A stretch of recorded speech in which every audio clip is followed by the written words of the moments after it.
First year revenue, $70,000. Yeah. What was second year? 700,000. That's a 10X. And then Then what we was did the third year? $8.5 million. Yeah. So you keep 10X in the whole And then thing. we did 24 million. But again, this was never planned. I've had 23 businesses. What do you think the number one secret is? My dad had his first heart attack when he was 58, and I was like just 2 years behind him. I was 60 pounds heavier than I am today. I was a blob. Getting seriously to the point where I'd be in the best shape ever in my life, which I am now at 62, wasn't even the goal. At the time, it was just don't die. Question isn't, can I make money? I want to do something that matters. Like it's like a Ferrari of home gyms. That's exactly right. It is exactly what it is. So you need nothing else to do an entire strength training regimen at home. So here's my question.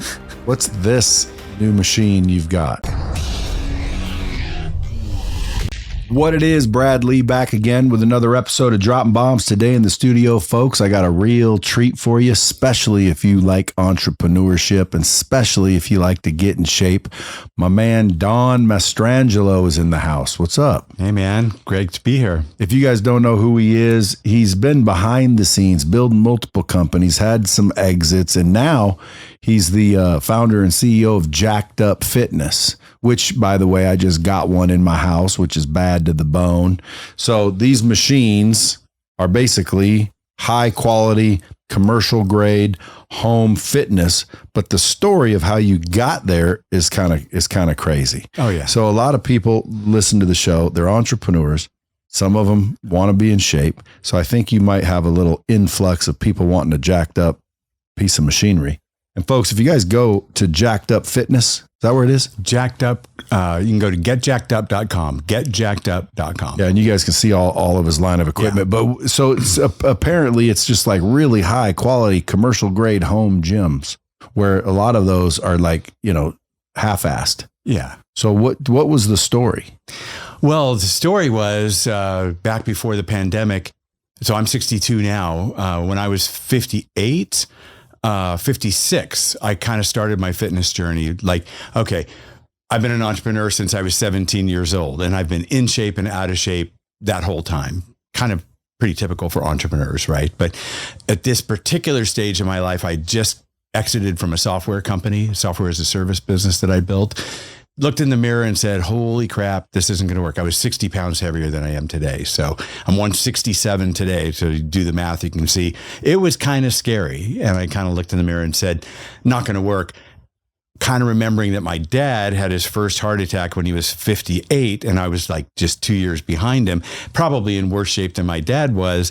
He lived to be 73, but quality of life from 58 to 73 was not great. Scared the hell out of me. And I said, no, I'm going to get in shape. So back then I just made the commitment that I am going to completely change this. Fitness is going to be a lifestyle for me. I got connected with the right people, started doing the right things. And I was really, really on that journey, really making great progress for about a year and a half. And then the pandemic came. And when that happened, my gym closed like everybody else's gym closed. And I couldn't go. And I was like, bullshit, this isn't going to work. I'm doing this one way or the other. I've got to find a way to keep this fitness journey going. And I live in a very remote area. We live on an airstrip in a little place called Awanga, California, on some acreage. All my pilots are neighbors and stuff. I remember my neighbors are pilots, but there was nowhere to work out. I didn't have any equipment at home.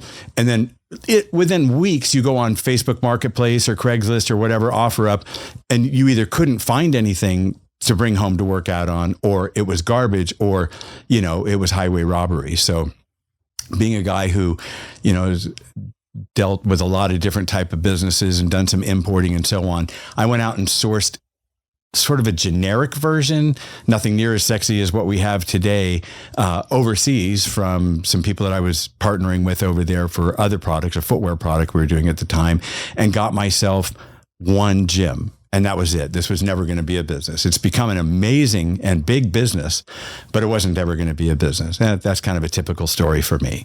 So when you exited this software company, how old were you?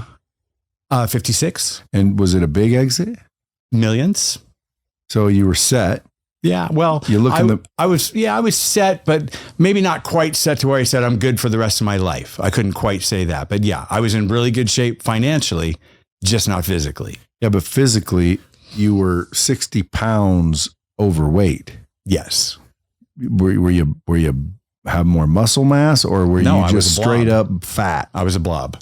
So you look in the mirror, you got a little dough in your pocket, and it's not as fun being rich when you're fat. Right. And It's more fun. It's more fun being rich and ripped. Absolutely. And at that point, I just wanted to live.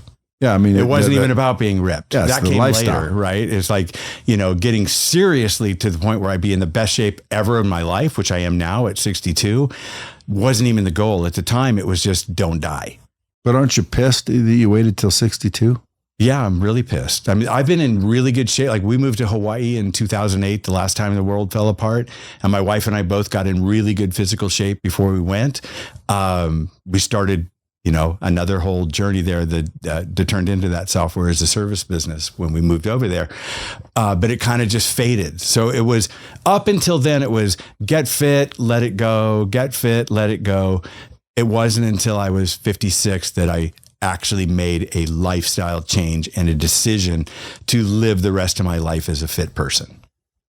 Don't you think that you can do both, like live fit, but still enjoy? Yes, I absolutely. What if you couldn't? Would you choose like decently fit? Because like, of course, everybody wants jacked and everybody wants ripped and everybody wants abs. But if someone told me, Brad, listen, I'll get you the abs. I'll get you jacked, but you're never going to have good food again.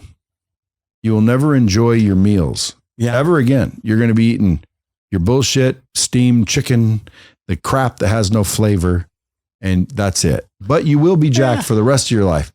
Or I'll get you in pretty good shape. Yeah, you have a little fat around the mid-range, but you can eat what you want. I'd take that one. Okay. What about you? Well, I would have too at the time. But that's why I think people go like this. That's what I did. Yeah. What I would do is I'd get motivated. I'm going to get in shape. And then I get in pretty damn good shape. And then I think, you know what? I'm in pretty good shape. I can have a piece of pizza now because I'm just going to work it out anyway. Yeah. So then I slip here and a slip there. And then pretty soon I'm fat again. Yeah. And it's because if you want to stay in shape, you got to stay consistent with your diet. Yeah. And that's when I get depressed. It's like, dude, I don't want to be freaking ripped so bad. I want to give up life. Yeah, but you don't. And the thing is that it's kind of like, not when you got a home gym.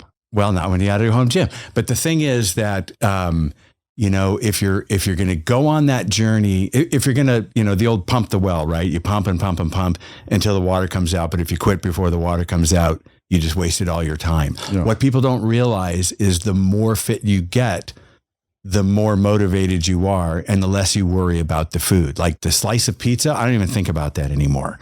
I don't cheat on my meals anymore. That's my personal choice, but I think it's great because you won't eat pizza. No, I don't eat pizza. I don't eat pasta. I don't eat bread, but I don't miss it. I don't miss it at all. And I'm Italian and I loved pizza and I love pasta, but when I eat it now, it doesn't satisfy me anyway. It's a gut bomb. And the thing is, I don't miss it at all because today, but I eat, I can eat steak, I can eat chicken, pork, whatever. It's protein. It's all, to me, it's one ingredient foods. Somebody finally clarified it for me and made it simple many, many years ago to a point where I could understand it as a busy ADHD entrepreneur. Just eat single ingredient foods, work out like crazy. Don't think about losing weight. Think about building muscle. You build muscle, you burn fat. And you feel good. And the more you do it and the better you feel, the less you think about what you're missing because you're not missing anything. And life is amazing. I wish I could go back to my 35-year-old self and just explain to them how I feel today. And then I could skip all that bullshit of going up and down and whining and crying about not being able to eat a piece of pizza because I don't miss the pizza at all. And I was a big pizza fan. We have a restaurant that we're opening in our backyard and we're going to serve pizza because people want pizza, but I won't eat the pizza. I'll eat the steak and I'll eat the rice and I'll eat the fruit and the vegetables. And, when I have dessert and it's a cosmic crisp apple, I feel like I'm in heaven. It's better than ice cream. What's a cosmic crisp apple? Well, if you haven't tried a cosmic crisp apple, it's a big apple that's juicy and sweet, but it's just an apple. It's just a great apple. You can find them at the grocery store here. It's just my favorite apple. Any apple you want. But to me, an apple is as satisfying as a chocolate sundae used to be. Oh, now listen, hogwash, Don. It absolutely is. But I don't want to try. I don't want to try and sit here and try and convince people to do that. That's not the message. Is that you've got to go completely all the way. All I'm saying is we can talk about it however much you want.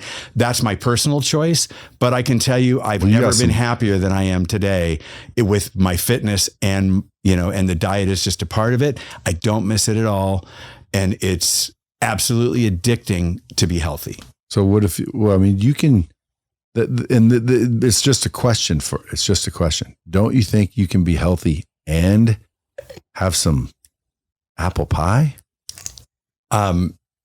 Well, I suppose if you want to be moderately happy and moderately healthy. Why are you going to be sad because you ate a delicious, again, there is no apple, plain standalone apple, as good as a kick-ass, well-done apple pie with a nice scoop of frickin' vanilla ice cream on it, melted. Sure. And you just, dude, it's so good with cinnamon. And again, I understand you're trading off, but once you get to a level of shredded, you can have a slice of pie once in a while. You can. But you're choosing not to. Why? Well, apple pie is my favorite. What if you die?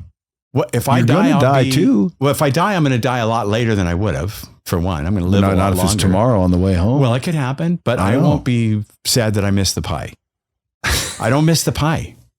I think you brainwashed yourself. No, I'm happy, man. But I got to get like you. I got to get like you. It's not for everybody, but it's easy once you get there. It's like, how many entrepreneur stories have you had come through here where they talk about how hard it was until they got there? And then also people who have built a business and exited, and then the next one, it was just not nearly as hard, right? Because they figured it all out. It's kind of the same thing. Once you figure it out, it's just not a problem anymore. I mean, why I need go to figure backwards? It out then, because I still have a little bit of an issue. Now, I do enjoy the food because I can work out and eat pretty good to where I'm happy, but it's not as happy as the fat me. Well, because the fat me, if I had the choice, and I do have the choice, I use discipline. But at the end of the day, if I could get away with it, dude, I'd be having Monte Cristo.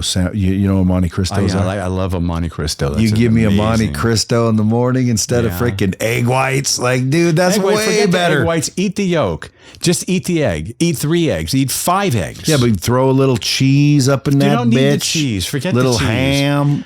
Couple of tomatoes, and better than that, the tomatoes on some great. Toast. Okay, have the tomatoes, have the ham, single ingredient foods, right? Have the bacon, have the ham, have the sausage. On some toast. If you want the toast, but the toast is, but that's where people get separate fat. Discussion, yeah, the whole thing with all the garbage that's in the flour. So what were you eating when you became 60 pounds overweight?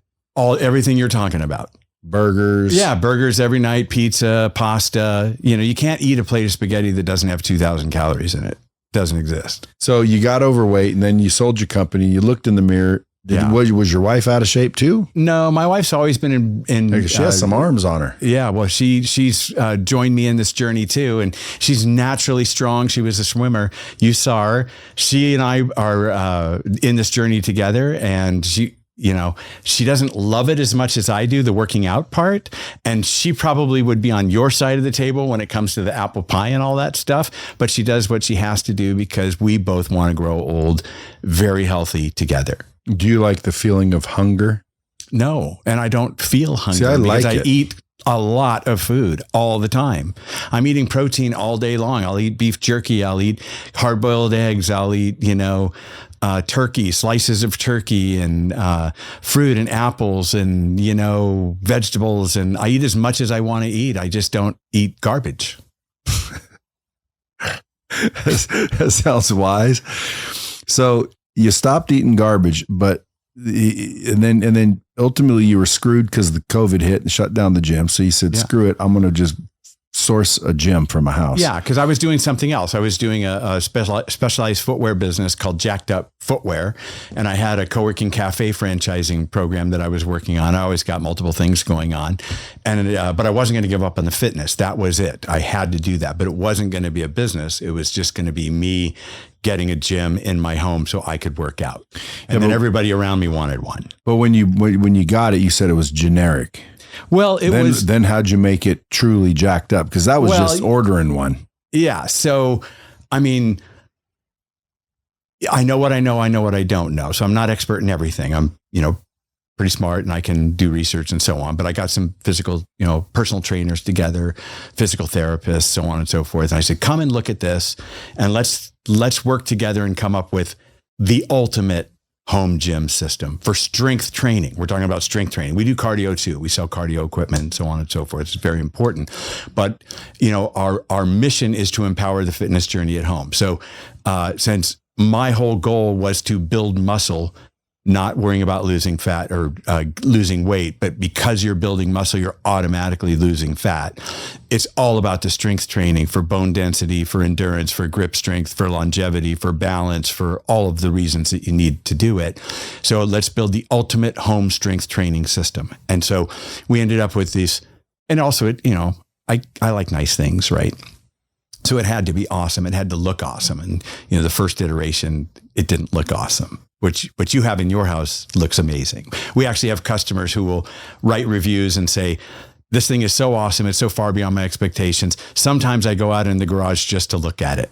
I'm like, okay, well, as long as you're out there, you might as well use it. But I appreciate the feedback. It's like a Ferrari of home gyms. That's exactly right. It is exactly what it is. It's black, it's chrome, it's badass.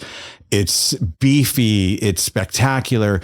It's functional. It's functional. It has a Smith machine. It has cable crossover system, 2 weight stacks. Smooth for pulleys. The cable, super smooth pulleys. Beautiful. It has dip bars. It has a landmine attachment. It has the seated rows. You can do lat pull downs. It comes with you don't need all anything. The attachments. No, you need nothing else to do an entire strength training regimen at home. And time's money, right? What about dumbbells? So you can do any number of arm exercises with the machine without dumbbells. We also have dumbbells, and you can have dumbbells too. But if you don't have dumbbells, you can do all the exercises you would do with dumbbells on the machine. What about these? Tricep. Yeah, tricep. It comes with a tricep rope, and so you can do about 5 different Did the thing I iterations ordered come with all the attachments? Yeah, they're all there. Yeah, nice. The rope, seated row bar, lat pull down bar, easy curl bar, straight bar, ankle strap, landmine. It's all there. So I can do freaking like glute kickouts and shit. Glute kickbacks. You can do squats. You can do, bench press. Is it smooth press. Or is it like, cause some of those cheap ones, dude, it like shimmies and like feels weird. Like, is it solid?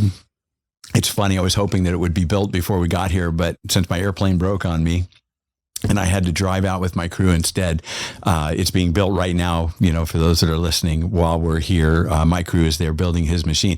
So maybe you can do a follow-up or something and talk about how smooth you think it is once you get a chance to go back and see it at home, but it's going to blow you away. I'll be posting it on my stories. I told you if it's a bad machine, I'm going to be using it, and I'll tell you. Well, I'll tell you what's never happened. We've never had somebody call in or do a review and say, geez, it looked great in the picture, but when it got here, it wasn't as cool as I thought it was. What always happens is people say, holy shit, this thing is so much better than I thought it was going to be. I'm thrilled. And so that's how bad it is. So you got a generic one because you didn't want to stop working out. Right. Why didn't you just go with calisthenics? Well, I had decided to do strength training, right? And so resistance, you got to have resistance. You have to have impact. Yeah, but you can do that with body weight. Well, you can, but you can do a lot of things, without equipment, but I enjoy the equipment and I enjoy looking at it and having it and fighting it. And, yeah. It's and my every man needs some weights at home. Like, well, sure. Like I say to myself, dude, I got to get some weights at home. No, I just go to the gym. Well, I know, but dude, you know how many times I've not went because I had to go?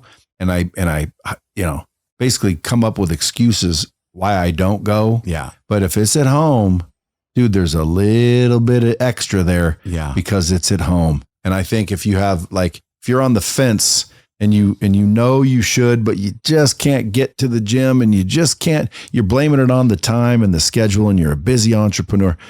Dude, if it's sitting at home, that makes all the difference in the world. Yeah. It does for me. Now, again, I've got to a point where, okay, screw it. I'm committing and I do it by going to the gym also. Yeah. But dude, sometimes you go to the gym.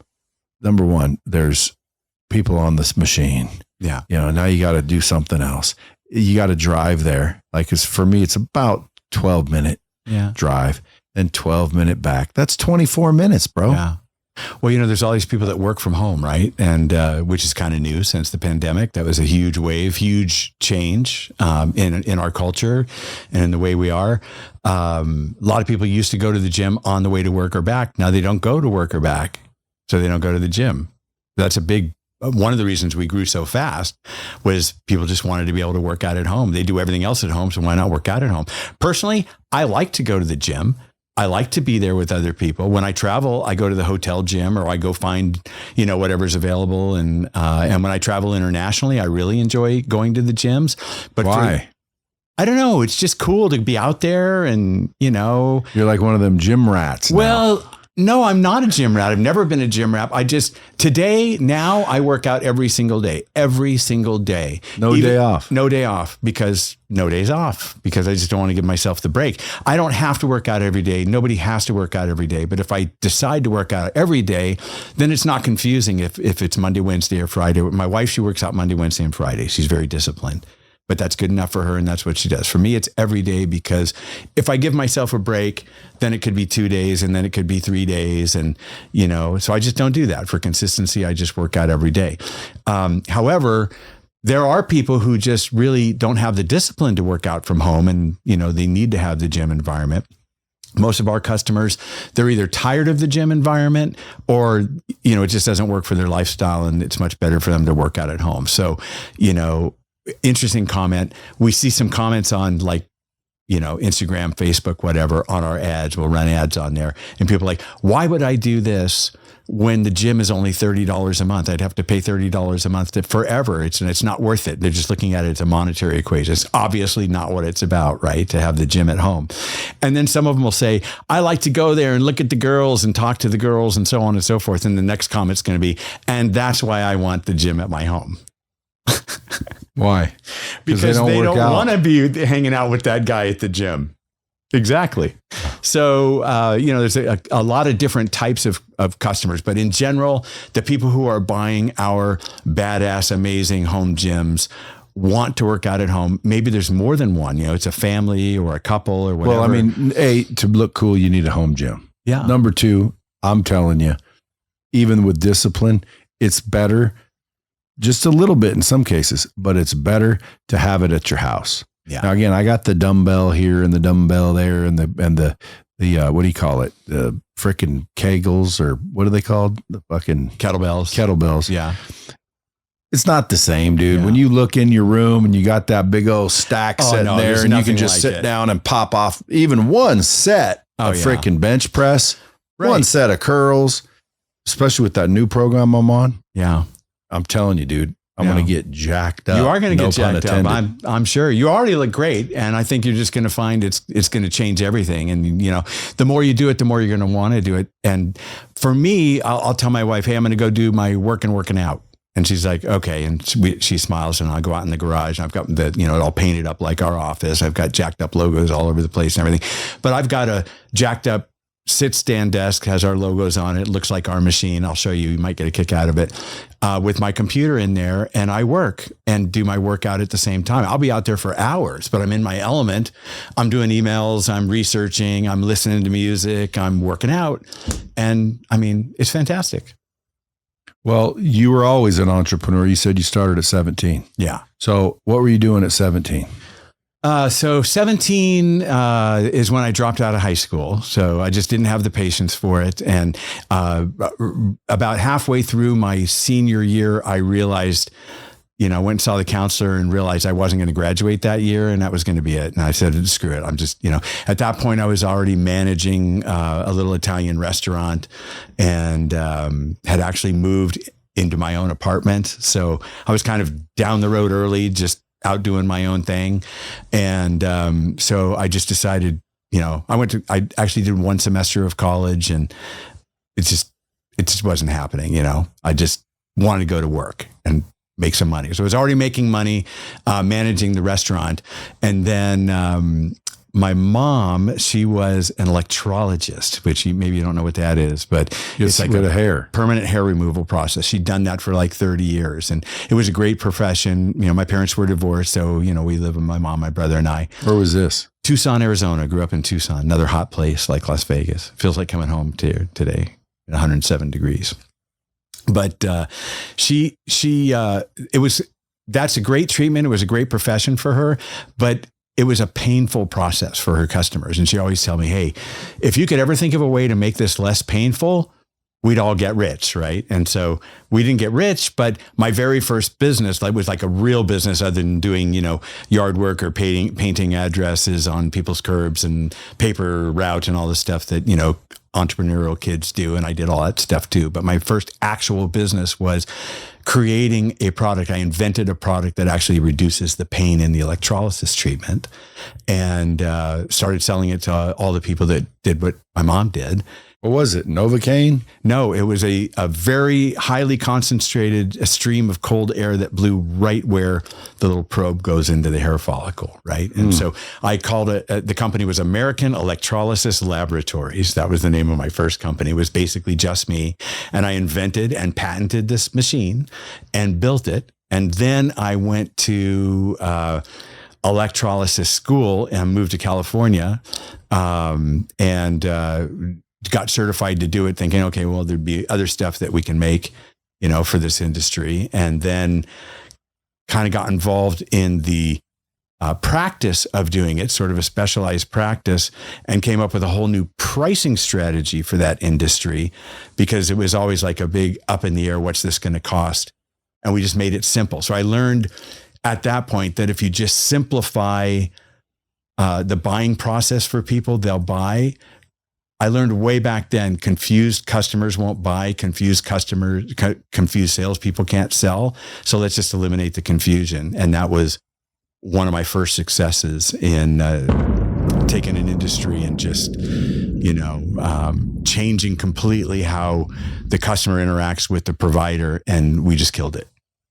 Make it easy. Make it easy. I always say, if you want someone to do something, dude, make it easy. Yeah. Don't make it difficult. So that backs that up. And so what'd you do with that company? I ended up selling it to a company that manufactured the actual electrolysis equipment. And then they ended up incorporating the technology into their machines. And so, for decades, they continued to make the product, but it gave me a little bit of freedom. And, it wasn't a huge exit or anything, but I'm 19 at the time. And one of the things I was doing when I was advertising the business, the actual practice locally, is I was advertising in local publications, and got to know the folks at, it was Hard Hank's Direct Marketing. It was like a penny saver type publication. And I went to work for them after I sold that company and sold advertising. So that was my first real sales job, working for a company. And that was amazing. That was an entrepreneur's dream, because my job was to go out and cold call on all of the various businesses in a geographic territory and try and sell them the advertising. So, literally knocking on doors, walking down the street and talking to everybody in this geographic territory, which nobody likes doing, but I enjoyed it, because it would be a cosmetologist, and then a furniture rent to own place, and then a party rental place, and then a roofing contractor and whatever. And I was just a sponge, right? I knew I was an entrepreneur, but I didn't know anything. And so I would just get to know all these guys and say, why did you start your business? How did you start your business? What worked? What didn't work? And then I would be putting the advertising together for them. We'd have to figure out how to run an ad and what it should say and what should the offer be. And so I needed to know about their customers and so on. And I was really good at it. And I started making 6 figures. This is back in the late 80s, right? And I was making 6 figures as a 20-year-old selling advertising, because I was in sales. And all of a sudden it's like, whoa, there's 14 sales territories, 14 salespeople. And within the first year, I was by far and away the number one guy, mainly because I was just really into it and I outworked everybody else. But man, the education of learning about all those businesses. Why were you so into it, do you think? Because I love the idea of business. I love creating. I love inventing. I love people. And just, I may not have gone to college, but who do you think came out of that couple of years with more knowledge? We're hitting the streets. That's a college. It's the college of hard knocks. And, So after that, you were selling advertising. You didn't own the company. No. So how'd you get, that's not really entrepreneur, but it's definitely a killer, I say boot camp and for sure. Skin thickening, knowledge base. Yeah. Everyone needs to learn to sell or get into sales. One of the two. So what happened was that was a print publication, it was a print advertising, just running ads, right, in a direct mail type environment. And one of the things that really used to piss me off is that a lot of the customers that I would talk to, they would spend maybe $1,000 a week with me on the advertising, but then they might turn around and spend $3,000 or $5,000 a week on radio or TV. I'm like, why are you spending all that money on radio or TV? Well, it's sexy, right? I got my kids on the commercial. I'm on the commercial, whatever. I'm like, it's not even tangible. You're just kind of building name recognition. I'm actually bringing you business. There'd be coupons and stuff like that, but it wasn't as sexy. And I thought, I've got to figure out a way to combine the print advertising with, the audio or visual. And I actually was looking at a cereal box and I saw the old record on the side of the cereal box. I don't know if you remember that or not, but I contacted the company. They were in Florida and said, how does this work? And we ended up creating a direct mail product. It was called Sound Mail. I invented this, and it's a little record with 4 ads on the record. And then the record was 5 minutes long. And there was a 1-minute radio ad for each of the advertisers on there, plus the print ad, and we would send it out direct mail. And then there was a contest on the record where people would be given 5 numbers. It was like, this is this week's Sound Mail Instant Win Sound Sheet. If your 5 numbers add up to 21, you're this week's winner, and you win a bicycle or something. One of them won, and the rest of them were all the same, but they had to listen to all 4. It's like the first multimedia, today, this is what we do. But back then there was nothing like that. And so I decided to leave that company and that I was working for and start this. And that was my first advertising business.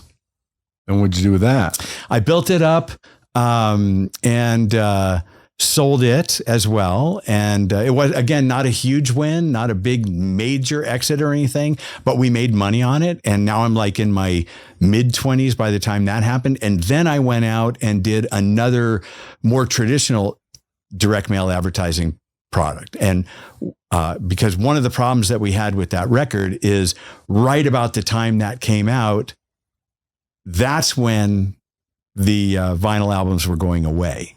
And everything was going to CD and so on and so forth. So, there was kind of a finite end to that. So I got into the direct mail business, sort of like, if you ever heard of Valpacker Money Mailer. Sure. Okay. So Valpacker Money Mailer is still out there. It was a cool business. I started a business called Power Mail, which was basically just a direct competitor of Valpak and Money Mailer.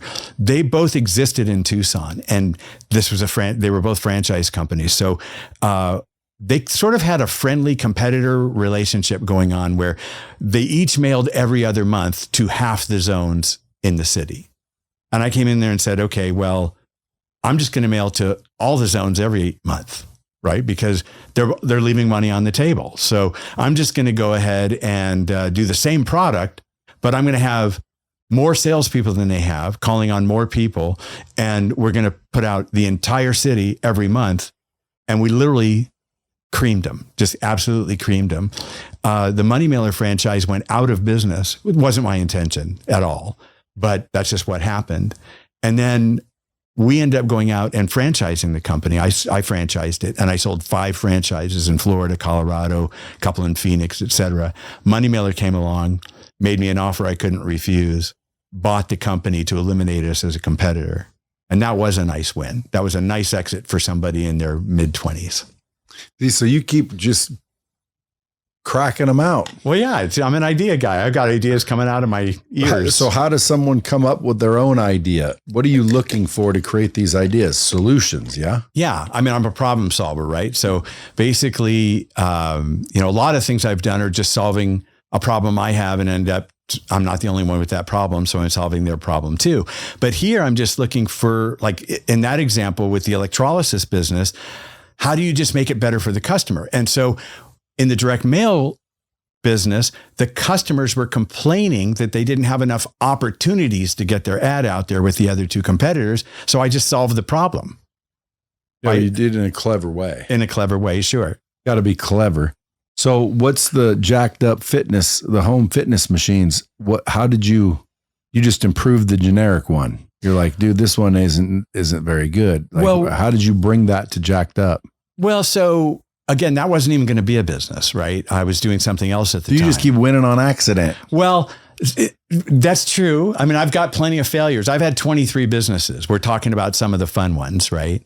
Which ones have you failed in? Well, I've had several, like my dad was a home builder and a custom home builder, and he did it, up, down, up, down. His entrepreneurial journey was also an adventure, but he never changed industries. That's one of the things I learned from him is you don't just have to keep doing the same thing over and over.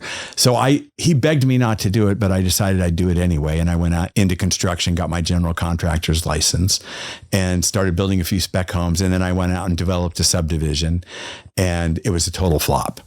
Why? Why do you think it was in the wrong area at the wrong time, and it was in a beautiful little rural place, and it was called Sonoyta, Arizona, down by the Mexican border at 5,000 feet, beautiful green area. My wife and I had kind of moved out there, and I would hear people say, "Oh, Sonoyta is so beautiful. I would love to live in Sonoyta," and I was hearing I would move to Sonoyta if there was an opportunity. So I created the opportunity, but they didn't really want to live there. They just thought it was pretty. So you're just listening for opportunity. Yeah. In that case, I heard something that wasn't real, put everything I had behind it, and then, crash and burn. So how many successful companies have you started and exited? Well, if you define successful as exited without, crash and burn, then I've probably had 10. Although one of them, for example, was a payphone business that was a great success for the little period of time that we did it. But when I sold it for $8,000 in a boat. So it wasn't like a big exit. How much revenue was it doing? Oh, maybe $3,000-$4,000 a month. But it was right when cell phones came out. So what was going to happen to the payphone business? Yeah, well, dude, there's still payphones. Yeah, they're out there, but they're not money makers. No. Right. But back then that was a cash business, right? And, yeah. I didn't even know you could own payphones. I thought the city put them out. Well, so Rachel and I, my wife, had gotten involved in the Amway business, which was, I'm sure a lot of people listening to this got involved in Amway or something like it. I don't regret doing that at all. We were involved for a couple of years.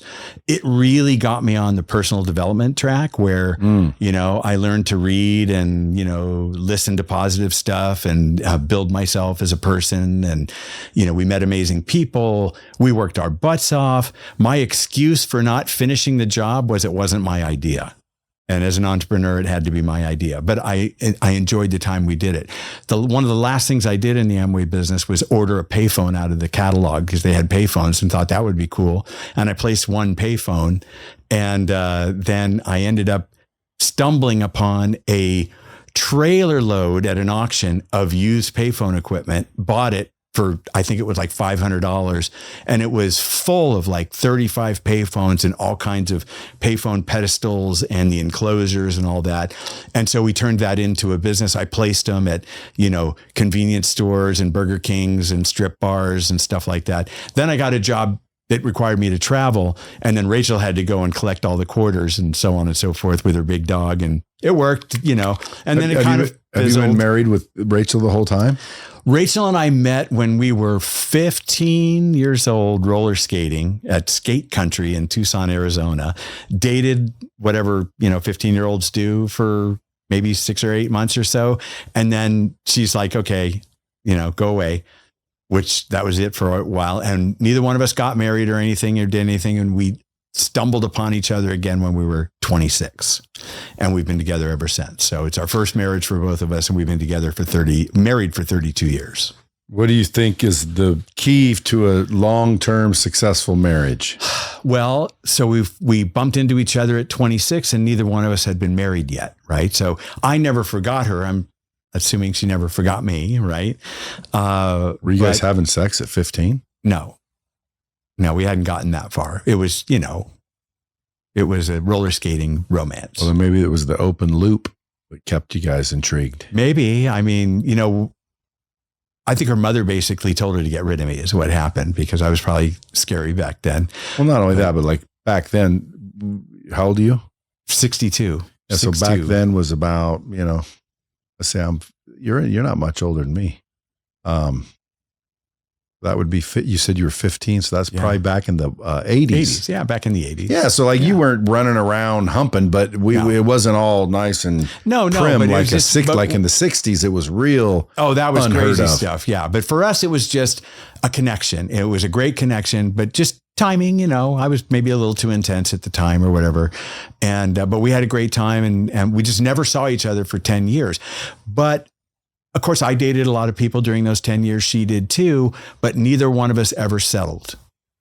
Neither one of us ever settled for somebody that wasn't the right person. And then when we reconnected, just ran into each other 10 years later, boom, there was no question in my mind. It was absolutely no question that she was the one. And I think she felt the same.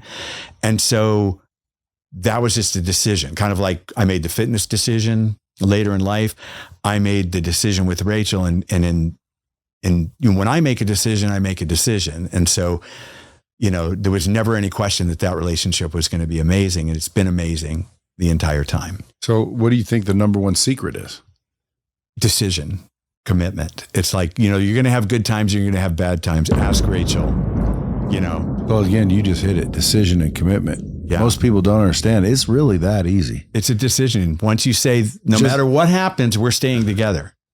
Yeah. But is that true? Well, it is for us. If you went home and she was humping the neighbor, you wouldn't kick her out? Well, if she had made that same decision, then that wouldn't happen, would it? So it's never happened to either of us because we made the decision we wouldn't do anything like that. Well, I mean, a lot of people make decisions, Don, and then change them. Well, that's a cop-out. Yeah, so it sounds like you just from the old school, from the day one, you just been one of those like stick to what you say and do. And more importantly, you were a problem solver. That's what I keep trying to tell people, because people always hit me up like I'm a billionaire or something. Yeah. How do I get rich? And I always say, dude, number one, look for problems people are having and then figure out how to solve them. Yeah. Because that's really how you get rich. You solve problems. Exactly. And you just keep finding them, solving them, finding them, solving them. From 17 on, you've always had that knack. Over and over again. The GPS business, or the software as a service business we talked about, it was called GPS Heroes. This was a GPS fleet tracking software. So I got into that early on when, everybody was trying to figure out what to do with the internet and how to come up with a recurring revenue model and so on. This was 2001. I got involved in it. So I can go to work for a company for about 2 years in between crashes, but my limit is about 2 years, right? Because I'm pretty much unhireable as an entrepreneur. It's hard to go back in and take a job once you've done what I do, right? Yeah. But I'll do it, and I'll do a good job for somebody, but then I got to go out and do my own thing again. So I went to work after a crash and burn and took a job with this company. It was a brand new technology, helping fleet owners that have like a plumbing company or a roofing company or restaurant delivery or anybody that has a fleet of trucks, take a little device, stick it in their vehicle, and it has the GPS device in there, it tells them where they're at, and then it has a cellular modem in it that broadcasts back to a server, and then you can literally log on and see, there's all my trucks, I can see where they're at, I can see what time the guys started working in the morning, I can see what route they took to work, I can see how fast they're going, I can see how long they're at each job, what time they started the job, what time they finished the job. Revolutionary technology when it came out. It's like the plumber who owns the plumbing company and he has 20 trucks and 20 guys can sit in the passenger seat of every one of those trucks all day, every day, riding along with the guys. And you can just imagine what happens to productivity when that happens, right? Mm-hmm. So it was a great technology to sell. And I spent a few years working for a company and became their VP of sales. And then I wrote a book, Ready, Set, Sell, How to Get from Zero to Sales Hero in 90 Days. I brought you a copy. Came out in 2007. And, I was going to break out and be, the next Zig Ziglar, Tony Robbins, sales trainer, speaker guy. And I was kind of on that path. Then 2008 hit and everything went crazy. We moved to Hawaii just for a fresh start. And I ended up starting this GPS business. I'd been involved as a VP of sales and learned the business. So I just started my own. And one of the things that was happening in that business, just another example of how to change things up and solve the problem, is typically if you had 10 trucks as a plumber, you would have to pay about $300 per truck to buy the device. And then you would have to sign a 3-year contract to go on this software as a service. And so the number one objection was, I don't really know if this is going to work for me yet. I don't want to spend $3,000 for the 10 trucks, and I don't want to sign a 3-year agreement. But I'd been involved in this business for a few years now. The churn rate was almost nothing. And if you took good care of the customers and provided all the value that we said we would, I knew they weren't going to quit. So I said, you know what? We're going to solve this problem once and for all. Here's what we're going to do. We're going to loan the device to the customer. We're not even going to sell it to them. We'll just keep all the devices and we'll loan them to the customer. So it'll be under warranty. They'll never have to worry about it. They'll never have to worry about it breaking. If it breaks, we'll fix it. And we're not going to make them sign a contract. Why am I making them sign a contract when the churn rate is less than 2% and they're not going to quit anyway? The only reason everybody was doing it is because they're trying to satisfy the investors from the venture capital, right? That they actually have contractual revenue for 3 years. But I know they're not going to quit. And I don't care because I'm bootstrapping the business, right? So now we can go to the customer and say, there's no upfront cost. There's no contract. You can cancel anytime you want. And they said, sign me up. So it blew up in Hawaii.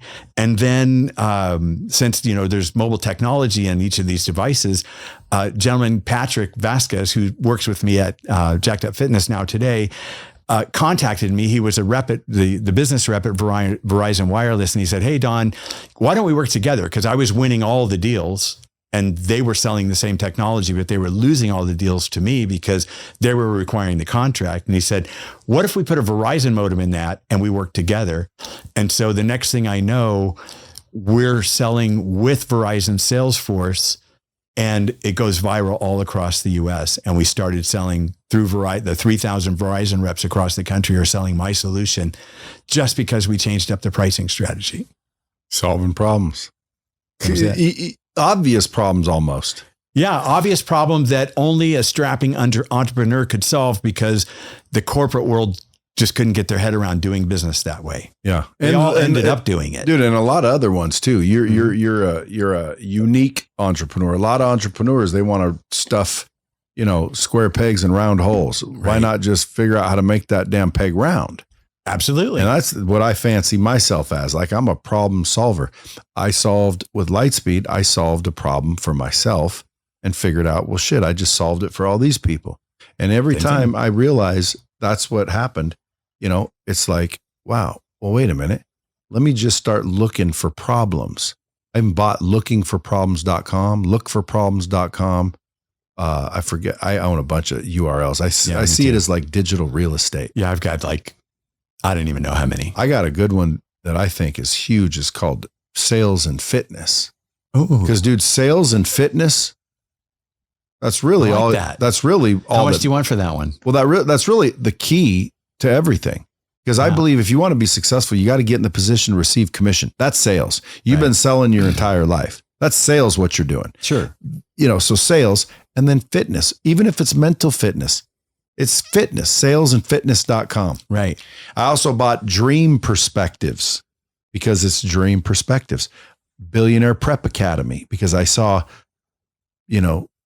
traditional educational organizations going by the wayside, dude. Like, nobody gives a shit you got a degree anymore. Oh, no. Okay, so what do you really want to learn? Do you want to learn how to fricking build a business? I'm talking to a guy about not competing. We're going to white label it for colleges, but ultimately, imagine if you come to my college program, I'll give you a business.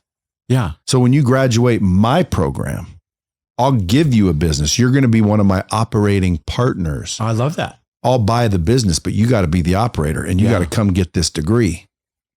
That's so you get the degree, but it's not a degree. It's how do you operate a business? Right. How do you create culture? How do you do the real shit that requires, I'll buy the business for you. Yeah. You're going to operate it for me. Yeah, I love that. I love the idea of people just breaking out and going into business. One of the things I learned in the GPS business with all those customers that we had, the thousands and thousands of customers that we had, they were plumbers and pest control companies, et cetera. It's Pete's Plumbing, right?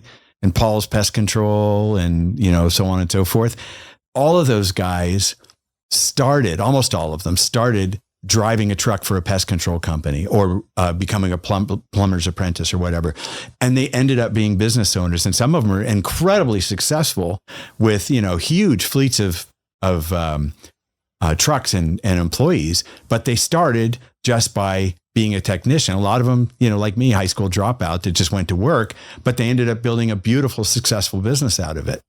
So we need more of that. We need that's entrepreneurship, if you ask me. Yeah. But so the fitness machine, you solved your problem and then you looked at it, it was kind of generic and you're like, hey, what was the problem you were thinking in your head? Like, was it now just observation? Because you said people kept going, hey, can I get one of those? So you're like, well, sure, I'll order a container. Right. But then it's kind of like, all right, what are we doing? And then I thought, okay, well, this will be like a little side hustle that we'll do this, it'll just so you win without even trying. Well, yeah, but you pay along the way, right? I mean, we talked about what was your first year revenue? First year revenue for that? Well, it was, $70,000. Yeah. What was second year? 700,000. That's a 10X. And then what was the third year? $8.5 million. Yeah. So you keep 10X in the whole And then thing. we did 24 million. So that's a 3X. Yeah, but you're getting it. But now it's a business, right? But again, this was never planned. Are you going to exit this one? Yeah, I'm going to exit it at some point or just keep running it. Family members have kind of dropped in and out of it a little bit, but this is a unique bit. So you get to a certain point where the question isn't, can I make money? Right? Or how do I make money? And you get to a certain point where it's like, you could do anything and any business can make money. I'm kind of at the point now where I want to do something that matters. This business is about helping people start their fitness journey or continue their fitness journey. And that means a lot. As soon as they realize it, it means a lot more. Yeah. So not only am I, trying to build a successful business for me and my family, every one of my customers is changing their lives, whether they're already into fitness or starting their fitness journey. Every one of my customers is changing their lives. And I did the same thing and I know what it meant to me. And so how could that be, what could be more important than that? Yeah. So here's my question. What's this new machine you've got? Okay. Well, let's talk about that. So it's like the old shake weights. This is the Shake Weight by Jacked Up Fitness. This is a new product that we're about to launch. This is actually the first time anybody's hearing about it, out in the world. This is a kick-ass workout product that came out 15 years ago, and it launched as a very serious workout product. It was very successful. In fact, 10 million of these sold back, 2008, 2010. Well, you're going to have to change your name to Jacked Off. Well, okay. I'll take it. But the Shake Weight, but like this was always made fun of because of they knew it. The original inventor. But man, it does work. It does work. I mean, we have a 6-minute workout that we just recorded. It had a whole bunch of people come into our studio, and we recorded some great content. And one of them is a full-on 6-minute workout with the Shake Weight by Jacked Up Fitness, which will kick anybody's butt. But the reason we did this was twofold. So as a marketing guy, you can just imagine the value of us relaunching the Shake Weight by Jacked Up Fitness. It is a different product. So for example, this thing is 1 pound heavier than the previous product. The travel is 20 millimeters longer. So we have, super heavy lifters, bodybuilders, they're all excited about using this. They use it, they're at the peak of building muscle mass. This actually helps them to get a few percentage points better with their muscle mass. But also what the Shake Weight is really about is explosive power and grip strength, the fast twitch muscle fibers. There's a lot about this product that really is, let's put it this way. The science has caught up with the shake weight. The science was always there, but almost immediately when it came out 15 years ago, it went on the Ellen show and the Jimmy Kimmel show, and then South Park came out with an episode on it. And so, they ran with that. Well, couldn't you change up the way you do it? No. But why? I mean, well, it's because when you're doing it, look what it looks like you're doing. Okay, but who cares? I mean, it's funny. There's a comedic bit to it, but look at it from a business perspective. I know, but I thought every time you've crushed it, you've basically solved the problem. And these guys didn't have a problem because they sold a shitload of them. They sold 10 million of them. Yeah, but at the end of the day, dude, I didn't get one because I'm not doing this all day long. Okay. So at the end of the day, why don't you solve that problem? Like the shaking is good, right? Yeah. But how come I can't shake it like this? Because why I got to shake it like this? You shake it like this. You shake it like this. You shake it behind your back. But let's use it the way that it works, right? Well, I thought you only shake it like this. No. Looks like you're jacking off your buddy. Well, okay. And there's a comedic value to that, which we'll embrace. Which, by the way, people don't want to admit they use one, but I've seen people with it because they do work and they're like quick too. Yeah. There's something about the fast twitch or something about it. Exactly. It's the fast twitch muscle fibers. It's about explosive power. It's about reaction time. So can you sell two and do that? Absolutely, you can. But just follow the video, right? And we're doing all kinds of other workouts. I'm glad you're enjoying it. Well, again, I don't enjoy the motion. I think the problem you need to solve with that is, juvenile mentality like mine, is just like. So what do you think? 10 million people happen? Still bought one. What do you think is going to happen when this gets out there?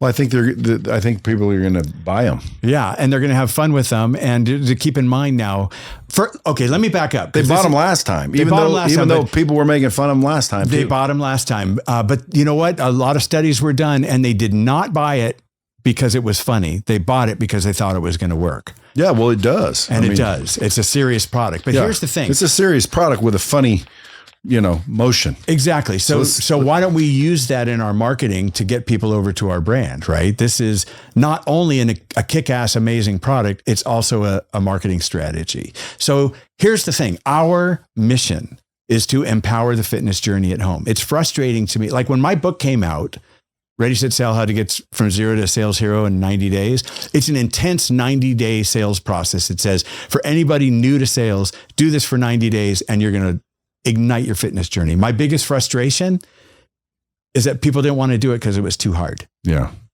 Right? They didn't want to pay the price for success, right? I'm a big fan of the Pareto's Law or the 80-20 rule.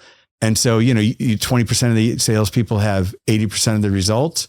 Well, 80% of the people that read my book were too weak to do what it said in the book. That was disappointing to me. Okay. Today, we sell the most kick-ass home gym systems in the world, but we also know that not everybody's ready to go spend several $1,000s and start their fitness journey. But America has got to get off the couch. And there are so many people out there that need to at least start their fitness journey. This thing is $60, $59.95. And it's a 6-minute workout. So will kick your ass. And it will kick your ass. And what motivates you to continue on with your fitness journey is when you start seeing immediate results. Like I just started my new thing. I look in the mirror. I'm like, dang, dude, I'm already getting leaner right here. Absolutely. See, it makes me want to go work out. And then you want to keep going. So if we can just get people started with a fun product, it works. It will kick your ass, but it's also inexpensive and it's fun. And you just do it for 6 minutes a day for 6 weeks. No one is going to do that and not see the results, but anyone can do that. So that's the main reason we wanted to do it, is to find a way to get people started on their fitness journey, get familiarized with our brand, and then, continue on with us with all the other things that we have, like, supplements and fitness. Oh, you got the whole shebang. Oh yeah, huh? We have all of that because, if you're seriously going to do your fitness journey, you need to have protein and pre-workout and cardio and all of that. Yeah. Ashwagandha. Right. So you have the whole line of sups. We have a whole line of SUPs, and we're building the line of SUPs because it's all part of the journey. But, we're like the Harley Davidson of home fitness. We have the kick-ass stuff, right? We have the stuff that everybody wants. You can buy cheap stuff, but then it doesn't say Harley Davidson on it, right? Yeah. You can buy the whatever bike that kind of looks like a Harley, but everybody knows it's not a Harley, or you can buy the Harley. We're the Harley. And so.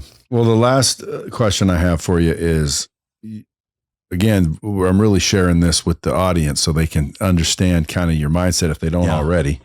And by the way, I can feel that, right? Shaking it for a couple seconds. I dare you to do the 6-minute workout and tell me it doesn't work. Well, I know it works, dude. The other day I was starting to do jumping jacks, like plain ass jumping jacks, dude. And after 2 minutes of jumping jacks, your ass is beat. Sure. But so you live on an airstrip with about 1,400 people in this small area. The subdivision has 1,400 people. It's out in the boonies.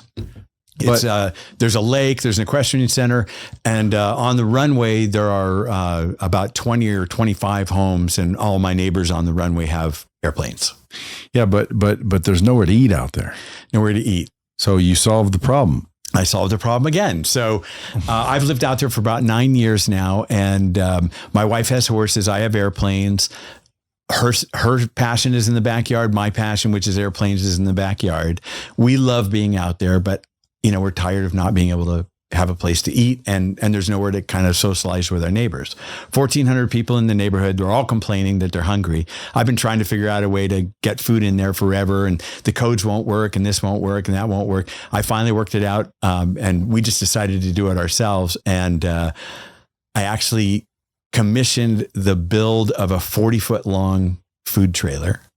It's the mother of all food trailers. I'll share pictures if you want to put them up. I saw them. Yeah, I'll put amazing. Them up. It's a full commercial badass. kitchen in a trailer. And there's a kitchen in one of the hangars of my home. And we combined the two and got the county to bless it. And so we're opening it in about a week and a half. It's literally right in my backyard, but separated enough from the house that it won't be like a problem. And so it'll have a full-on menu, healthy food, stuff that everybody else wants to, which is fine. And my entire motivation for opening that is to have a place to eat. So Rachel and I are literally going to be able to walk to the back of the property, sit down and have a meal with our neighbors, and then they pick up the check. It's basically the way it works. They're all going to come and eat. We want to eat too, but my whole motivation was just to have a place to eat. Yeah. And dude, I watched that thing turn into be like a franchise. Well, they could. You'll be back in 3 years going, when I started that, it was because we had no place to eat, and then it just took off. It's funny you mentioned that. I actually was talking to the crew as we were driving over here today about an idea that I came up with for a franchise regarding food trailers. So it's funny that you mentioned that, because yes, that's in my head, because the idea has never quit, but that's fun. That's one of the things I enjoy. But yeah, that's going to be a lot of fun for the neighborhood. And, we're having a ball. I mean, I'm 62. I'm in the best health of my life. My wife is right there with me. We're having fun. None of these exits that I've had have been like some of the others I've heard on your show with, $1 billion or whatever. But man, I've done well. Airplanes are my passion. I fly at least one of my airplanes every single day. My office is a 10-minute flight from my house. I commute by air. I'm super happy with that. I'm happy with my fitness. I'm happy with where I'm at mentally. I'm happy with my relationships. And, that's the prize I get for fighting the battle all these years and just, doing something that other people aren't willing to do. Folks, you just heard the formula once again. Hey, if you guys are a little overweight, or you're already on your fitness journey and you want a badass machine, go to, say it again, getjackedup.com. Getjackedup.com and get yourself a machine. Tell them the Bomb Squad sent you. Is there any discount code you can give them? Well, so there's a lot of different ways you could put the system together, but if you go to getjackedup.com, you can see the machines, put a little package together on your own, real easy. We've put them together. It's pretty, easy to just choose something that's right for you and check out. Or you can just schedule a demo with my team, and they'll do like a FaceTime or, Google Meet or Zoom demo and walk you through everything and put a package together for you. But since you asked, I do have a promo code I use for family and friends, Don VIP, DON VIP. If you use that code when you go to checkout, you'll get 10% off the whole package. Dang. And that's for your guys. Appreciate you. Yeah. Well, Don VIP, you. folks. If you're going to buy one anyway, save yourself 10%. Yeah. Go use Don VIP. Join the Jacked Up family. We'd love to have you. Other than that, go follow him, dude. If you post on social media, you got Jacked your own Up Brands. And you say you got your own podcast? We are launching our podcast as we speak. When is that? Within the next 30 days or so. Where do they find it? The whole studio is set up. Right now it's called That's Jacked Up. But follow us at jackedupbrands.com and we'll announce the podcast and everything else. Jacked Up Brands at all the socials. Or folks, if you can't afford the Mac Daddy shit, well, then get yourself a shake weight and get your fitness journey started. Because I can promise you, you don't need to wait till you're 56 or 62 to start to regret. Because again, that's why I asked in the beginning. I wish I'd have known now what I knew then, and I'd have just done it from the get-go. It's okay. We're there for them. You live, you learn. Make the decision. Get after it, folks. Keep it real, as always.